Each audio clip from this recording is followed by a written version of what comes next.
welcome to Chaotic Riffs Magazine. We can be found on the web at www.chaoticriffs.com. My name is Jason JROCK Houston, and we're speaking with guitarist John Adams from the band Love and More. How you doing today, John? All is well, brother. All is well. Yeah, thanks, man. I've interviewed you a few times in the past. It's been a while, though, so it's good to hear from you again. So why don't we start the interview off with letting everybody know what you're currently working on? Well, right now, I mean, we have done limited, hardly anything, over the last year and a half, whatever, because of the COVID. Everything has been shut down. Just recently, though, shows seem to be picking back up again, which is good news. We did a show with Night Ranger to a really good, responsive crowd. Not as big as we would have liked, but it was good. They had a whole social distancing kind of atmosphere. Made everybody wear masks, which is cool. That beats the alternative. Yeah. We also just did our friends in Austin, Dangerous Toys. Wow. Jason McMaster's a good friend of ours. Yeah. We just did a show with them. Missed a couple really good opportunities over the last year. One being with Ace Frehley. Oh wow. Yeah, he postponed his show. Another Pastor Pussycat Enough's Enough show we were invited to do, and that got folded because of the COVID as well. But things are starting to look up and pick up, and hopefully there are going to be some good things for us coming up. Yeah, I mean, you mentioned two of your recent shows with Night Ranger and Dangerous Toys. Now, I mean, that right there shows kind of the fact that you guys can play with different types of acts. That's got to be pretty cool for you. It really is, and we have played with a variety of rock acts in the past as well. We've discussed before, and as long as it's in our genre, it doesn't really matter to me. If it's glam metal, hair metal, heavy metal, whatever. An opportunity for us to play is wonderful. Yeah, because I can imagine even playing with a band like Night Ranger. I mean, those fans are getting exposed to your band for the first time probably, and that's a pretty cool thing, because they might not hear about Love and More otherwise, Yeah, I know, absolutely. And the thing about us being local from here in Houston, a lot of our main attraction that we've been trying to sell and get our music out to has been European and South America. Whenever our new CD, which actually came out at the beginning of COVID, we were doing great sales. I mean, I had a promoter in Japan. I mean, not a promoter, rather a music store owner that I had met online, and I sent him a bunch of copies, and man, he sold out the copies I gave him at his record store. We were selling CDs in Italy, and oh wow, and God, where else? Netherlands. We sold some stuff in Poland. I mean, it was hitting really good. And doesn't that amaze you? Like when your music's selling better overseas than it is here in the United States. Well, you know what? When you look at the state of affairs right now for music, it's really, disheartening, if you will, because, all the guys like me and you and your listeners and everybody, we're all heavy hard rock metal fans, and our music isn't mainstream, and so most people, especially the younger generation and everything, they don't really care a whole lot. There's a lot they do, don't get me wrong, but without this being mainstream, it just seems like everything over there is just behind a little bit or something. They appreciate it more, and I don't get it. I really don't. That's it. You make a very good point. I mean, I hear a lot of bands like a lot of the big metal bands, especially from the 80s. I mean, take a band like Wasp. They're celebrating their 40th anniversary this year, and that's a band that from L.A. and Blackie Lawless here lives in L.A., but he plays most of his shows over in Europe just because you can make bank doing that. Bands like that, and he can make more money overseas than doing here shows. Right here in the United States where he lives. I know, and they're going to have. Okay, the call dropped. I'm going to call John Adams back. Let's see here.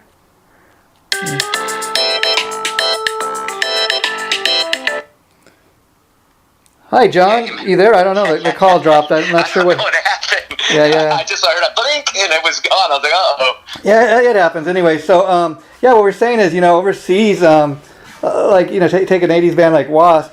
Blackie Lawless is here in Los Angeles, and he does most of the shows these days in Europe because they get a bigger crowd. They get it makes more sense business wise. It's amazing, and a lot.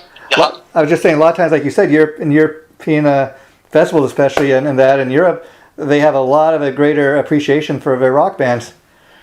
They do, man, and and if you think, if you put it in perspective, and it's kind of like, the sign of the times. Yeah. You get a band like Wasp, if they were trying to do a U.S. tour or something, they would have to play clubs, and I doubt very seriously that they would sell out. I mean, Night Ranger didn't even sell out. I mean, they almost did. Yeah. They used to play to tens of thousands of people, and right now, I mean, it's just a lot of these really killer bands that we love and adore. They just can't even afford to go out on tour anymore. That's why even like a band like Night Ranger, I have all respect in the world for those guys. After we just said like that they continue to do live shows, they continue to go out there because they are one of those legendary. I mean, you could call them a veteran act now, I guess, and they're not making the money like they used to, but they're going. They're old school fans from back in the day that still love that band. They go out there and they support them, and I dig the fact because Night Ranger is one of those bands that like a lot of bands, they could just live off their catalog of classic albums and say, okay, nobody's buying CDs, we're not going to release any new music, but they continue to be creative, they continue to put out new CDs. So I say more power to bands like that. Yeah, absolutely, and not just the European market, but look at like South America. I mean, man, if you're a metal act and you go to South America, I mean, these people they'll bend over backwards for you. I mean, well, of course, a band like Iron Maiden. I mean, they'll pay. They're worldwide, yeah. Oh my God, we know their reputation down there. But we also had some pretty good hits on sales rather in the South American market, and that's why we're trying to give this record one more push before we record our new one. You know what I mean? Because I think this album is a really good record, and I just want to try to bring it out again and try to get people interested in it again, and hopefully maybe we'll sell a few more, or we can get some new fans. Well, even something as simple as being able to get the music plays a role in that. I mean, I'm talking to you from Los Angeles. I mean, when I was growing up, one of my most enjoyable experiences was going to the record store, checking out all the new releases. I mean, you can't even do that in Los Angeles, which was once the music capital of the world. I mean, I get all my new music online. Most of my stuff I order off of Amazon or sometimes through a band if I go catch a live show. But that's pretty much it. I'm an old school guy. I like to have a CD in my hand. I like to see who wrote the songs, who played on the album. I even like to just look at the album covers. I mean, that used to be read the liner notes, all that stuff. Yeah, that used to be a thing back in the day. I mean, I remember before I even knew who Iron Maiden was, being in the record store and seeing Number of a Beast. What the hell is this? I gotta have it. I know when you saw that album cover, you're like, oh my God, I gotta check this out. Or like Kiss Destroyer. I mean, it looked like a combination of Armageddon, the end of the world, and these guys are what the hell is this? Are they superheroes? Is this a band? What the Yep. It used to be an experience back in the day. It was. And so I mean, it's that much harder to get music now, and some people even at the point, well, I'm not gonna buy the whole album. I'll just I'll pay 90 cents for the latest single. But man, I mean, they're missing out, on the whole package. Yeah.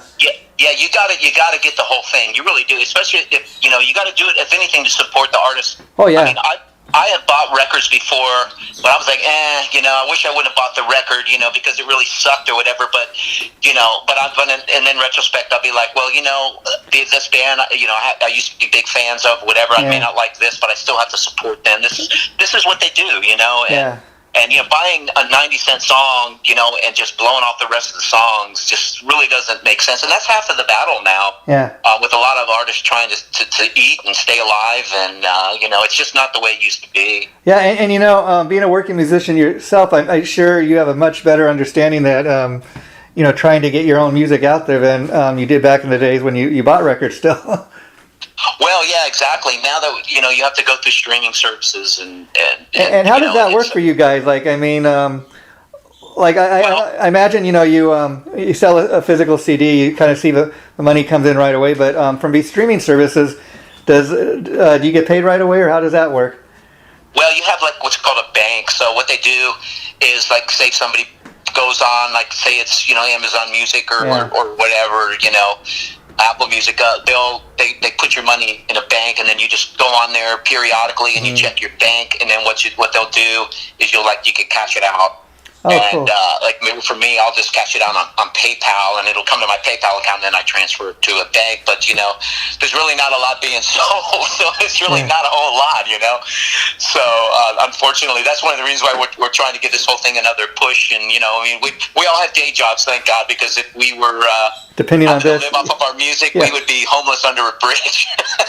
But I respect you guys even more for doing that, because I mean, you have guys, which rightfully so, it's what they want to do with their life, and they're like, no, we're just going to be in the band, we're just that's our life. But not everybody, like you said, realistically can afford to do that. So I dig the fact that you guys have a day job to kind of support your dream, in music, and kind of continue to put the music out there. So that makes you, I guess, have a greater appreciation. You go to your day job and then you do this on the side. I mean, in fact, talking about having a day job, do any of your coworkers know you're in a band? I was curious if they ever come to see your band play live. Okay, so I didn't break up. Say that one more time. I say, I was curious, being a guy that has a day job, do any of your coworkers at the day job, do they know you play in a band? Have they ever come to see you play live? Yeah, they do. They all pretty much have copies of my CD, actually, except for the guys that I have that are from Mexico. They don't really like it, but both my other guys, they do. And sometimes I'm in the construction business. My company, I have my own company. And, oh, wow. We build big commercial parks and stuff, and so I meet a lot of general contractors and other people, and I'll just say, hey, what kind of music you like, And they're like, oh, man, I like old school Aerosmith or something, and so I'll say, hey, listen to this. And I'll get messages or phone calls, what the hell, I didn't know, It's like, and they're kind of like seeing the other side of John, oh, man, especially if they come see you play, oh, man, your personality comes out of you on stage. Yeah, well, I think, with anything, we all need a passion. We all need something in our lives, A release, You know what I mean? I mean, just we're going to get old one day, and we got to have something that we love, and whether it's music or whatever, and all the guys in this band in Love and War, thank God, we're all big music fans, and we all love to play music, and we all try to create music, and I'm never going to give up. I mean, we all like, kind of finagle around in some tribute bands. I have Lights Out, a tribute to UFO. Oh, cool! Wow. Yeah, my singer is in a Van Halen tribute band. My bass player has a Foreigner tribute band, and my drummer used to be in a Iron Maiden tribute band. Well, what that shows right there is everybody in the band is got they're very capable of doing just more than that. What you do with Love and War. In other words, to play in an Iron Maiden tribute, or any of those bands you mentioned, a tribute to any of those acts, it takes a certain level of talent to play somebody else's music, and Iron Maiden music especially is nothing like Love and War. So I mean, that's he's getting his other kind of influences coming out through that band, Absolutely, and for me, I mean, Michael Shanker was the reason why I'm playing guitar. I mean, when I was 13. I'm the youngest of 6 kids, and my middle brother played the Forsyth record. And I heard it, and I was like, what the hell? And I don't know what it is. I've heard music, back then, and all the great bands that were out on the radio, and something about Michael Shanker just said, wow, I want to play guitar like that. And 2 weeks later, I picked up a cheap acoustic guitar.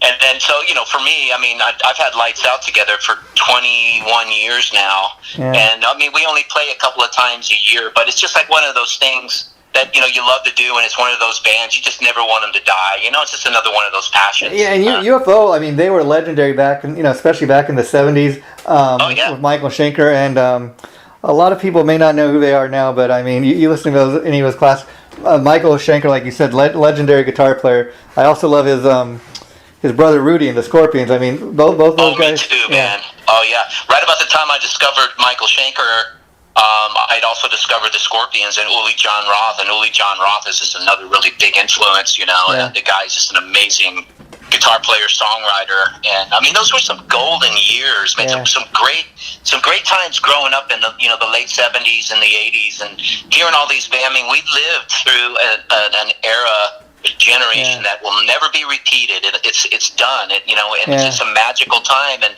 maybe one day there'll be another generation of youth that'll pick up on this music and make it another resurgence. But I mean, just we grew up in this. We were part of this. Yeah, because it's just such. it makes me smile every time I think about it. It was just such an awesome time. But it's also sad too, man, because it's just not what it used to be, and all these bands are, we're losing guys, and they're dying, and, and everybody's getting older. That's what I was getting ready to say. A lot of our heroes are either dying or they're getting ready to retire because they just can't do it anymore. I mean, it's sad. Like, look at a guy like Meatloaf. He's got health issues. So, from what I understand, the guys that play in his band can continue to have work in that. He's no longer able to get up on stage and sing. He's got another singer up there kind of singing his parts, and the band's still up there. That's kind of sad. But again, it kind of shows you in a situation like that, that catalog of music is just so great that it's kind of like Queen. I know. It's kind of like Queen, carrying on without Freddie. On the surface, you don't think they can do it, but you get a guy like Adam Lambert that's kind of like Freddie, and he's not trying to be Freddie. He's just trying to fill the shoes. And those Queen songs are so great. It's like the soundtrack to our lives. It is. And so many people love those songs. I think Freddie can't do it because he's dead, unfortunately. But they still get to see Roger and Brian up on stage singing them, and doing them. I know, and sometimes just a little taste is better than instead of having to swallow the whole thing, just having a little taste, whether or not your star is gone or whatever, but you still get to see the other guys, and it still lives on, and and it's you just take what you're given and enjoy it. Yeah, and like with UFO being such a huge Shanker fan, I got to ask you, what do you think about all these years they carried on since he left the band, like with Vinnie Moore? Repeat that one more time. I'm saying, like, being that you're such a huge UFO fan, how did you feel about them carrying on with UFO without Michael Shanker? Oh, I see what you're saying. Yeah. Well, again, it goes back to that. It's better to have a little taste than none at all. Than nothing at all. So. Actually, I really like the stuff with Vinnie Moore, and I've met Vinnie several times. He's a real class act. He's a great guitar player, and I think it beats the alternative of not having them at all. And but for me, I'm a big Michael Shanker guy. Of course, and also too Paul Chapman. I mean, I was friends with Paul Chapman. I've known him for years, and hung out with him several times in Vegas and everything. And I love the Paul Chapman era as well. But to me, when I think UFO, I think Michael Shanker. But Vinny is a fantastic guitar player, man, and he's doing justice. And again, it's I hope they can carry on. Now I'm a little bit worried about Phil Mogg because he's looking pretty old. I don't know if he's going to be able to continue. From what I understand, they're kind of going on their farewell tour as well because Pete Wade just died last year. So I think they're kind of on their farewell tour, from what I understand. That's what I've heard as well, and it's sad. It's sad, but I guess maybe they realize it's come that time, and getting back to you, John. You mentioned Shanker, but are there any other guitar players that kind of influenced you? Yes, definitely. Oh boy, Joe Perry was a really big inspiration for me too. Believe it or not. Oh yeah, I could believe it. Let's see, Michael Shanker, Randy Rhoads, Eddie Van Halen. Randy Rhoads. Oh, now Randy Rhoads. Now, what's interesting about that cat is there's no denying what a huge talent he was. But when he did play in like 2 Quiet Riot albums, but they're pretty much only get them in Japan. But so for a lot of people, they only know him from those 2 Ozzy albums. I mean, when you think that he died so tragically young, and he just had those 2 albums, look at the huge legacy he left behind. I know. Yeah, I mean, just imagine what would have happened if he would have lived and given us more of his great music. I really had the great opportunity to see them 3 times. I saw them twice in Houston on the same tour. They played 2 nights. Oh, wow. And then I actually went to Beaumont, which is about an hour east of Houston. And we got there early, and we were able to get in and watch the sound check. And we stood at the railing in front of the stage, right in front of Randy Rhoads. And he was looking down at us, we were waving stuff, and he threw a pick, and I caught his pick in midair. And that's a memory I'll never forget. And I had that pick for so many years, and I had a band called Works in the mid to late 80s, and we toured all over America for 3 years. And wow. I met this guitar player in Florida, and I drank a little bit too much, and somehow or another he talked me out of Randy Rhoads' pick. I don't know how, but I carried that in my wallet for years. Yeah, now here's the thing you just got me thinking about. So, what growing up on all these great guitar players, going to see all these guys play early on in your life, like when you finally got with Love and War, and when you guys go and do a show now, like I imagine you got your own kind of custom picks. Mm-hmm. Oh yeah, man. We do our thing, and I order them online, and they say Love and War, and and I throw them out and everything, and that's important to me. And here's something else that I always do, and I've been doing this for years when I go see concerts, and I always pay, and I always try to get the good seats, or try to get up front. And I always spot these kids or whatever, and when they're throwing picks out or whatever, I'll take a pick out of my pocket, and you'll see these kids searching around for everything. I'll say, "Here's one," and they'll grab it, and it's like it was Christmas all of a sudden, and Santa Claus was there or whatever, Yeah. But little do they know later on till they see my name on it. But for one split moment, I made them very happy. Matter of fact, I just saw Judas Priest last month, and it was the show before. I went to St. Louis, Missouri, and saw the show. Wow. And the next night when Richie Faulkner had his heart attack. I mean, just think about that, man. I mean, talk about wow. Could you imagine if it had gone the other way? I know. Yeah. And so we got to see him that night before in Louisville, and they were just amazing. And we were standing in front of him, and he kept throwing picks out, and my wife got a pick, and there's this kid in front of us. He looked like, man, he was like 15, 16 years old. He had hair down to his waist, and his dad was a rocker dude, man, and they were dressed to the 9s and 80s, denim and leather and stuff. And boy, he kept looking for a pick, and so I pulled a pick out right when the lights went on, and he grabbed it, and I said, here's a pick you were looking for, but I didn't say it was Richie's, Yeah. And so, long story short, he grabbed it, and then he looked at it, and he says, "Hey, this is your pick, isn't it?" And I said, "Yeah, man." And he goes, "Hold on." He reached in his pocket, and he gave me one of his picks, and he goes, "Well, check us out online." And he's got this band. They were on YouTube, and I mean, they were okay, but they're young. They're young guys. They're all metalled out, and it's just cool to see, young guys, 15, 16 years old, emulating what we grew up with, and spreading the love. It was very cool. I mean, I love hearing that story like that. Especially like Richie. Thank God he's on the mend. He's recovering. But Yes.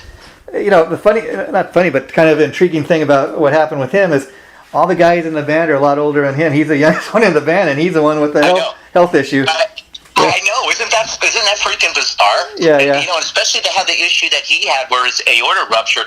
I mean, he's lucky he didn't die. Yeah, really. I think that's the same thing that John Ritter had. The guy from Three's Company that killed him. Oh man. Yeah. So and he kind of died just instantly. I mean, when it happened, they took him to the hospital, and it wasn't much longer after that he stopped breathing. But yeah, so I'm glad that worked out. But as far as throwing those guitar picks, that's a great way to advertise the band.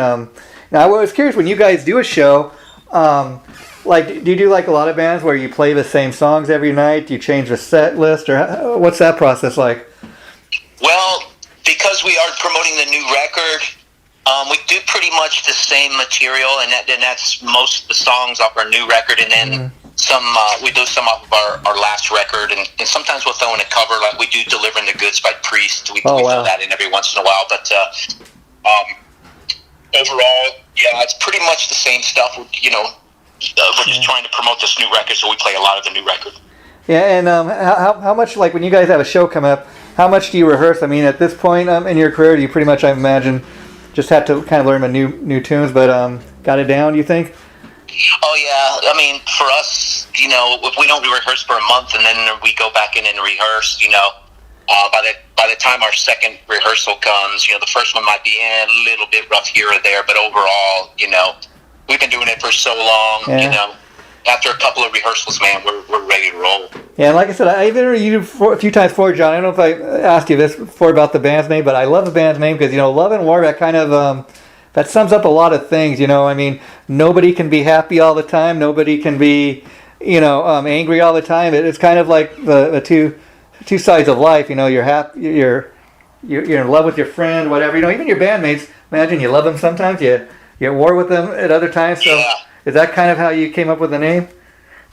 It is actually. The whole idea of two opposing forces, but yet they both connect into one kind of realm that we all have to live with. And see, we started this. Well, I started this band in 2000. So I mean, we've been together 21 years, believe it or not. Wow. And yeah, I know. So I mean, but the current lineup, we've been together for 11 years. Yeah, but you with our bass player. You being the guy that started the band, 21 years ago, that's got to be a pretty big feeling of accomplishment.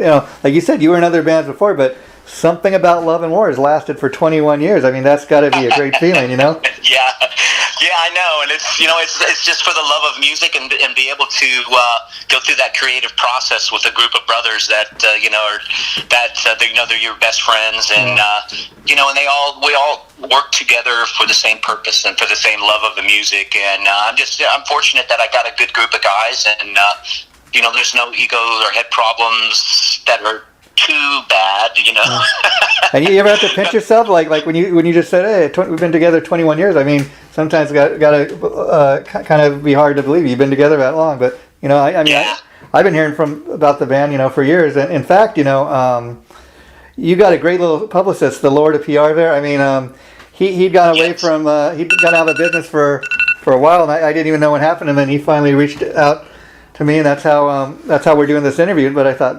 he's a great guy to have on your side. He really is, and that's why he did a lot of great stuff for us for about 4 or 5 years, and then of course he decided he was going to take some time off, and I'd kind of been reaching out to him, and then he said, "Hey man, I'm ready to get back in." I said, "Well, perfect timing." Yeah. Because we're ready to make another push on this record before we start recording another one, and we could use your help, and so it all transpired, and here we are, and I'm glad we're able to talk again, and hopefully the next time we talk, we'll be talking about a new record. And on our end, it's I've been writing new songs for the new record, and that was a good segue, wasn't it? Yeah. And as far as that goes, like are any of these tunes that you're writing towards the next album, any of its older material been laying around for a while and just never found a home for, or are you starting off fresh? Well, a little bit of both. There's a few ideas that me and Jeff used to have this band called Jeff's my singer, Lestat.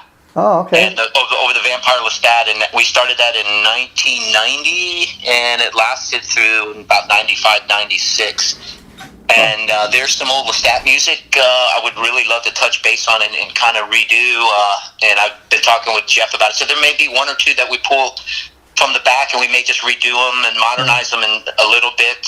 But overall, I'm working on brand new material. So. Oh, that's cool. But on that note, do you have like a vault, like being together for 21 years? Like, do you have like a lot of bands, like tapes of unreleased songs that you can maybe? I've got live. I don't have. I've got some stuff that from Lestat. That's cool. Love and War.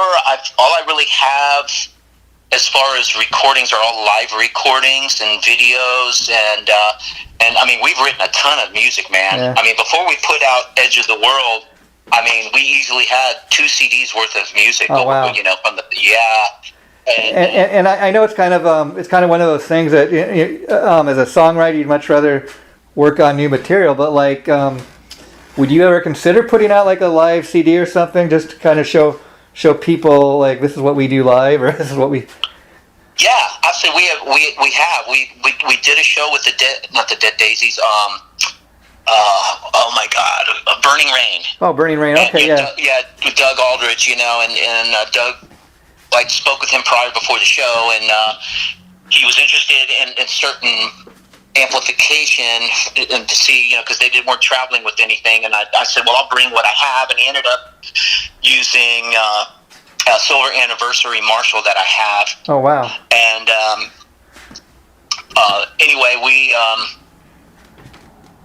recorded that show. Yeah, we recorded that show. So I've got some cool live stuff from that, and we're really kind of hoping we can do more of our new CD and stuff. And so imagine what we're going to probably do is, now that things seem to be picking up, and hopefully by 2022, there'll be a lot more shows, and we can we can probably put something out that's live, even if it's a live YouTube videos or whatever, for everyone to see before we rehearse. Rather we put out our new CD. Yeah. And in regards to the current CD that you're trying to push one last time, any chance to be any more? You have a music video or anything to promote that?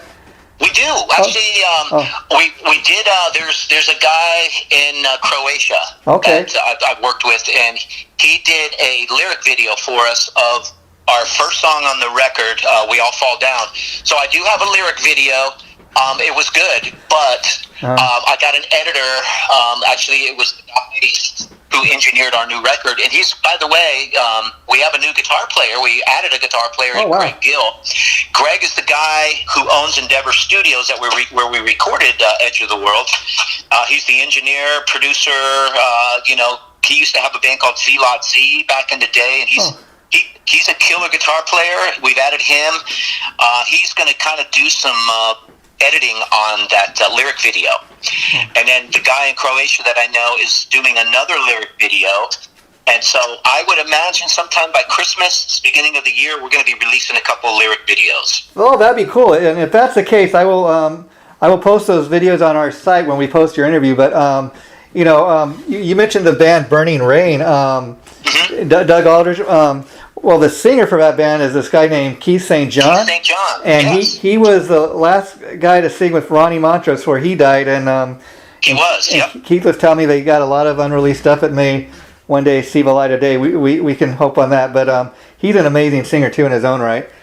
He really is. He's a great guy, too, man. I must have talked with him on the phone for about an hour before the Burning Rain gig in his home there in California, and we just talked about things and about the upcoming show and what they used our backline and stuff, and he was a really super nice guy. Yeah, and you mentioned the Dead Daisies. I mean, how much would you love to do a show with them? I mean, I tried, dude. They just played here a couple months ago, and I reached out to a promoter that we work with here, and John Escamilla, and I said, John, man, how do we get in on this show? And he says, I'm not doing that show. He goes, and they've already got all their lineups together. They got a band that was touring around. Maybe one day, John. Who knows? But I'll tell you what. What I was saying is, I don't think rock is dead, but I think the Dead Daisies are the first band to really, new band to come along the last several years that you could say that, look at that band. That's a band full of rock stars. I mean, you don't have rock stars like back in the day. And the amazing thing about, I mean, you can't go wrong. They got Glenn Hughes, in the band as a front man. For that, they had John Corabi. But I mean, interesting thing to me about the Dead Daisies, the guy that's kind of the creator of the Dead Daisies, the guitar player David Lowery, is kind of centered around him. He's kind of the one constant, and it doesn't matter how many times they change singers or drummers or whatever. Fans love what that band does. And I know. They're killer. When John Corabi was singing, Love and War did a show with them here in Houston. Oh, wow. And it was great, meeting all those guys and everything. And they're just amazing. I love their sound. I mean, that was going in a great direction.